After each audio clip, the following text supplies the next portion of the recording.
F my life. Um, so you guys know that I've had a string of bad luck for, let's say, like the past 5 years. Well, that's continuing. And what makes it worse is it's kind of my own fault. Um, Stick around and you'll see what I mean. If this is the first time that you're seeing my channel, make sure you subscribe. I am on the journey from poverty to financial independence, and you'll see my struggles along the way. And that's what today's video is about. So yesterday actually, my car blew up. And yeah, it's a real inconvenient thing. But my car blew up, and it's kind of my own fault. And here's what happened. 2 years ago, almost to the day, I bought a 2007 Subaru Legacy. 8 years old at the time. It was not the newest car that I'd had, but the nicest car, and the one I'd paid the most money for. Uh, could never have pulled it off on my own. It was my inheritance from my grandmother's estate that helped me pay for it. And I was very grateful and very cautious with it. And I took such good care of this car. I mean, last year, before I was so totally broke, I did all kinds of repairs to it. And when I did the repairs, I did them the best way possible. I got the best tires for it. I got the best brakes, everything. And then when things changed with my financial situation a year ago, I toughed it out. You know, power steering stopped working, kept driving it. Um, Engine started sounding like a threshing machine, toughed it out. Um, there were some things that I just couldn't afford to get fixed. I don't have front brakes. Just can't afford to. By the way, yeah, the rear ones work fine. I replaced those last year. They're making up for the front ones. But here's the problem. So yesterday I went to go to a doctor's appointment, and I started the car and the oil light was on. This is only the second time I've seen the oil light on in this car, and actually it's the only car I've ever had where I've had a problem with the oil light coming on. So it's not something I'm super familiar with, but I always thought that, oh, when the oil light comes on, it's just telling you it's low on oil, and you go put oil in it. Now, the reason that it's low on oil is because I used to put a ton of miles on this car, driving back and forth to West Virginia to see my mom and to take care of stuff for her. So, and that was every other weekend, sometimes every weekend. I put a lot of miles on this car. I put something like 50,000 miles in 2 years on this car. So, I was used to frequently getting oil changes. Even though Subaru, instead of recommending every 3,000, they recommended like every 4,500. But still, I was getting them done fairly regularly, every 2 or 3 months. Well, so then back in April or May of this year, I went to Subaru and I wanted to get something fixed because the check engine light was on, and whatever it was, I was going to get it fixed. And they were like, okay, well, we need to have a talk. Your car is not safe to drive. Number one, the wheel is going to fall off of it. And number two, whatever's wrong with the engine is not worth fixing. We can't do a tune-up for it. He's like, you've been driving it with a blown head gasket for over a year now, which I knew. But, I mean, it runs fine. It never overheated. But, yeah, so running fine with the blown head gasket. And so, but at the same time, I was poor, right? I mean, I couldn't afford to fix it. They're telling me not to fix it even if I did have the money. They're telling me just for the head gasket it'd be $2,100. Well, the car's only valued at like $4,000, right? Like Kelly Blue Book value. So, with that being the case, I was like, they told me basically run it until it dies. And they also told me don't go out of Columbus. So I was actually able to go to some far-flung places. I went to the Far East Side. I went to West Jefferson on the west side. I went to Galena and the Sunbury outlets on the north side. But I didn't dare take it out of the Columbus metro area. So then this happened. Yesterday the light came on, and I thought, oh, well, must be low on oil. And so I had a quart of oil in the trunk and put it in. Light went out. Everything seemed fine. So I went to an interview yesterday, and it was only a couple miles away. I drove over there, and here's how all this started. I went to that doctor's appointment downtown. I drove home. The oil light had come on. Put the oil in, and then the light went off. All right. When I started it up again, I drove it, a very short distance, and I started hearing a very, very slight sound. But I couldn't even tell if it was coming from the car. It was so light. It was a weird sound because as I accelerated, it got faster, and as I decelerated, it got slower. And I thought, is there something wrong with the wheel? And they told me, because there's problems with the CV boots and have been the whole time I've had the car, I was like, maybe the wheel's about to fall off. So I thought that's what was going on. Well, apparently, I had a misconception about this, and hopefully this will serve as a warning to you guys, because I've already screwed myself. But what happened was apparently the car had no oil in it, like none. And the reason this happened is because I've been keeping the car around Columbus because they told me not to take it very far. So there's long periods of time now, like 5 or 6 months between oil changes. Just yesterday, just as I was coming back from that doctor's appointment, right when the light came on, was when I hit the mileage that I needed for the oil change. So I had something happen back in July where it didn't overheat, but it started, like, the temperature gauge was going up a little bit, and it had never done that before. Well, come to find out, it was low on coolant. And then I realized, oh, well, it's getting low on coolant because every time I do the oil change, they top up the fluids, and it's just a long time between me getting oil changes now. And then shortly after that, the oil light came on. Same deal. I just put oil in it. It was fine. Got it to the next oil change, and then it was another 5 or so months. I think it was maybe May that I had that problem last.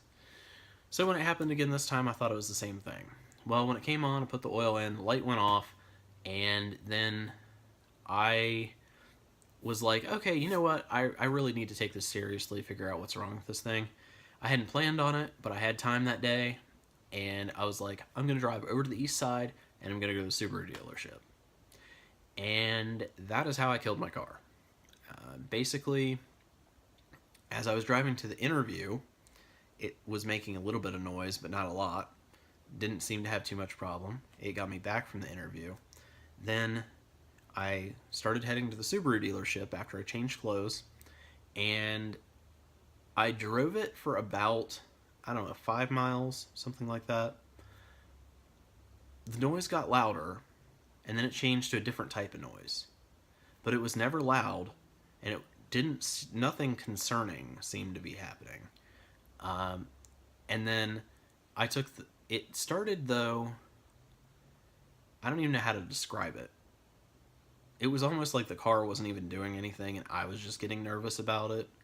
And I pulled off an exit ramp, and then I decided to put my flashers on and pull off the exit ramp. And I was going to look under the hood and see, like, what the heck was going on. So it's a good thing I pulled off when I did, because as soon as I got off that exit ramp off to the side, the engine just died.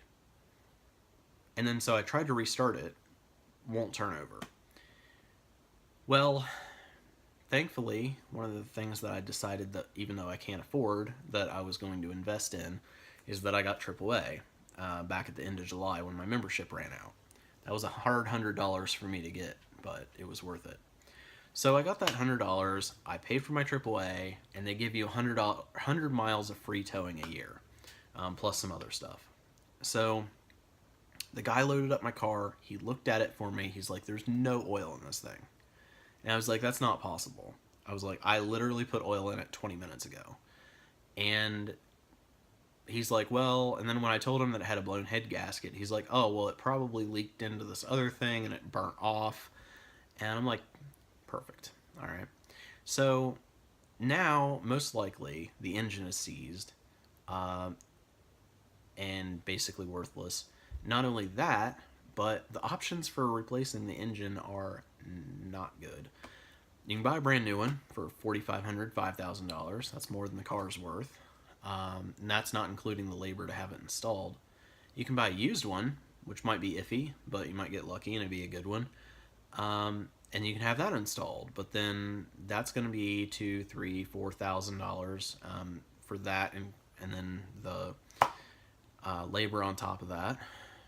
And then if I do that, I also have to consider the other problems it has. It needs $900 for brakes. And I know you guys are going to say that's like way too much for this stuff. These are just the quotes I got from the dealership. I realize there are cheaper places to get it done. But like $800 for a tune-up, $750 for front CV boots, which they're going to replace the axle, $900 for front brakes. So all that stuff still needs done on top of this stuff. So the thing is, I really like this car.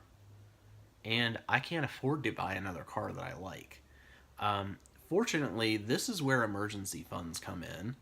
And even though I have not been able to save in my emergency fund at all this year, I still had something in there, and that's what saved me.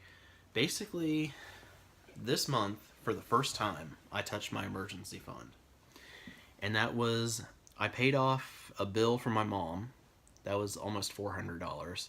And I paid off a payment to my student loans, which is around $250, $275. The remaining between that and my moving fund, and I just found out I don't have to move, that is $1,400 to $1,500. All right, so with that being the case, I can get about it. Oh, actually, no, it's about $1,700. I can get a $1,500 car, and then use the extra $200 to, get like taxes, tags, that stuff. Yeah. So, yeah, things are a mess. And the reason that it's kind of my fault is just because I guess I didn't take it seriously enough. I don't know at what point it was irreparably damaged, but I didn't take it serious enough that the oil light came on. I did pretty soon after it came on put that oil in there, and I thought because the light went off that took care of it. And maybe it would have been fine had I taken it a day early. Well, of course it was Sunday, they're closed, but a day earlier to get the oil changed at Subaru. Maybe it would have made the difference. But yeah, it just sucks. It's a combination of things. I wish I would have known that what this guy from AAA said is that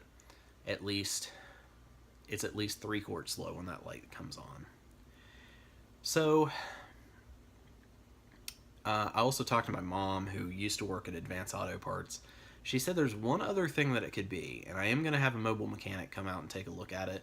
I'm going to pay $70 for that just to get a second opinion. Mom said that when Subarus need oil, that they do make a clicking sound. And she said that she has had that happen to her. She just went and got the oil changed, and the car was fine for another 100,000 miles. So she thinks that maybe it's the engine that's seized, but maybe it is the timing belt or chain. I'm not sure which one my car has. That would make the engine just stop. And of course, the thing about that is, well, that's $2,000 or $3,000 to fix. So it's like, F me, right? Like, no matter what I do, I'm going to be paying a huge amount of money. So I'm out basically the cost of the car, because when I do, and I don't even want to sell it, but I'm going to have to, when I do get around to selling it, it's going to be like $400, $500 if I'm lucky that I'll get out of it. And then I'm going to end up with like $1,000, like 20-year-old rusted out beater that just gets me to work. So I lose either way I do this, but I'm hoping that if I can just get some POS that gets me through the winter, then by spring I'll have a decent job where I can pay off some back stuff, and I'll be able to just get my start saving money after those things are paid off to get a halfway decent car. I paid $52.50 for this car, and I got 50,000 miles out of it, and it still looks on the outside like a great car with 190,000 miles on it. So hopefully I can find something else in that price range, because I think I could reasonably save up that much money by the end of next year. Not something I really wanted to pay for. I was hoping I'd get at least 10,000 more miles out of this one, but yeah. Murphy's Law seems to apply extra to my life. So anyway, guys, since you follow along and with my mess of a life sometimes, I wanted to make a video about this so you guys know how my budget is going to be affected by it, what's going on in my life, and also why emergency funds are so important, because I would be completely screwed if I couldn't just buy that beater car. So hopefully this is the end of my bad luck for a while, because I'm not really sure how much more of this that I can be proactive with dealing with. I'm pretty stretched really thin right now. So anyway, guys, send some positive thoughts my way that things will be looking up and that I get this job that I interviewed for, because hey, you know what? That car got me that interview with the engine knocking. So you know what? That's a damn dependable car, and that's what I need. So I'm grateful for that. So anyway, guys, I'm gonna have another video coming up for you, I hope this week, hopefully, and I suppose maybe I'll make a video or post on Instagram when I get my new car as well to show you, you know, whatever disaster I end up driving. So feel free to leave anything in the comments. Yes, I know I'm an idiot with the oil thing, so you don't need to say that. But other than that, guys, look forward to a video later this week about some ways that when you get in a tough spot like this, you have some money saved up that's not in your bank accounts, so you can get some free products and food. All right, so I will see you guys later this week. Thanks for watching.